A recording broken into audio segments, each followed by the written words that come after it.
pour nous de voir qu'on s'intéresse à nous pour un travail artistique ou simili-artistique.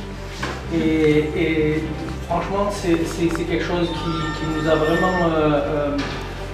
a vraiment fait du bien d'avoir rencontré Chloé et Renaud. C'est vraiment quelque chose d'incroyable. Ils ont réussi de ce qu'on est parti de quasiment rien. Ils ont réussi à sortir le meilleur de ce qu'on avait en nous.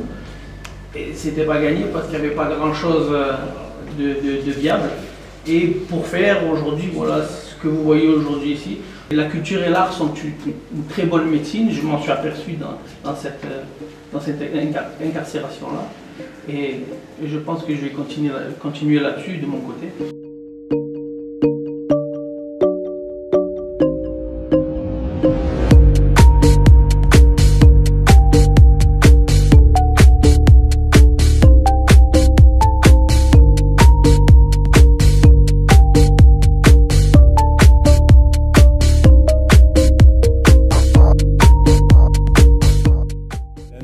D'enfermement. Ces gens sont donc en situation de détention, on leur demande de s'exprimer et on leur promet surtout derrière une exposition.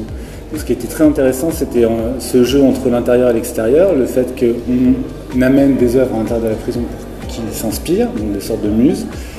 Et notre tâche, c'était simplement de les accompagner vers eux-mêmes, vers leur propre expression, pour que cette expression ressorte et finisse à ce tour dans ce musée-là. Voilà, c'était un projet très innovant pour ça, je crois que c'est ça qui me beaucoup plu, oui. Je crois que souvent les détenus, les personnes en situation de détention n'ont pas idée de ce qu'ils vont faire en atelier. Donc ils y vont passer le temps, tuer l'ennui ou ce genre de choses. Parfois avec curiosité, parfois avec un peu de méfiance. Nous aussi nous étions curieux et méfiants en un sens. Il y a quand même une sorte de phase d'observation comme ça où on se demande tous pourquoi on est là. Et finalement, très rapidement, on a trouvé un terrain commun. Terrain qui nous faisait avancer et qui les faisait avancer. Et en fait, de là, une synergie se crée, on se met à leur service pour être finalement le prolongement ou l'extension de leur volonté, l'extension pratique. Et puis on fait en sorte de les faire collaborer également entre eux pour qu'ils puissent être complémentaires. Si on considère qu'une création artistique c'est un dialogue avec soi-même, là on était avec des gens qui n'avaient pas l'habitude de porter un regard sur eux-mêmes, encore moins de faire sortir quelque chose d'eux-mêmes.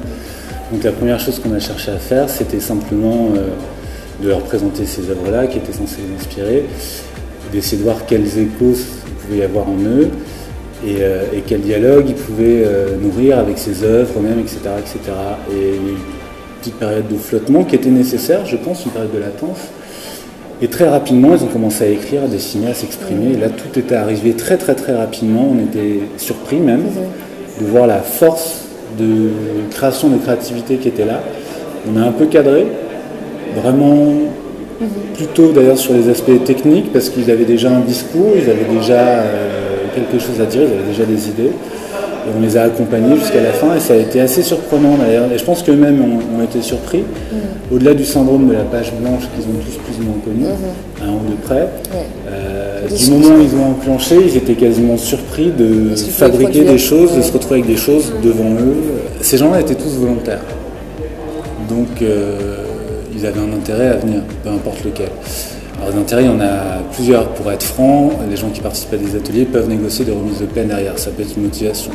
Mais au final, pour avoir échangé avec eux après, longtemps, en toute sincérité, ils étaient tous ravis d'avoir vécu ça. C'était une expérience artistique mais surtout humaine très forte.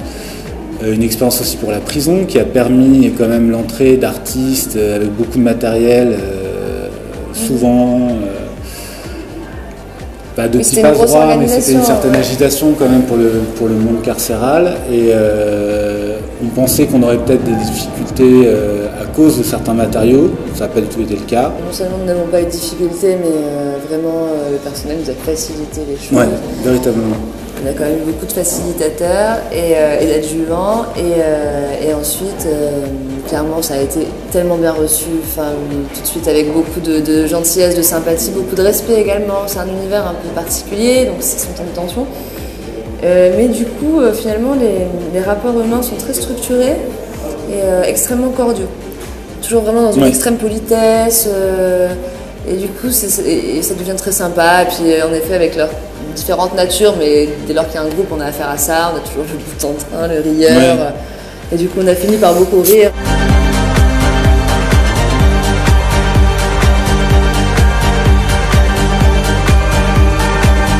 Ça nous a permis vraiment de découvrir un milieu qu'on ne connaissait pas. C'est des milieux dans lesquels on a réussi aussi à s'exprimer par rapport à notre vie et tout ce qu'on a pu connaître. Moi, je suis vraiment content du résultat. Je pensais vraiment pas que ça allait donner comme ça.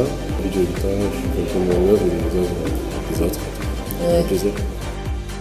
Relier l'art qui est quand même le symbole même de la liberté de l'homme et de la femme, évidemment, dans la création spirituelle, sensible de l'intelligence, à l'univers carcéral qui est le lieu où, au contraire, l'individu est privé de la liberté. C'est un pari, a priori, fou, quoi.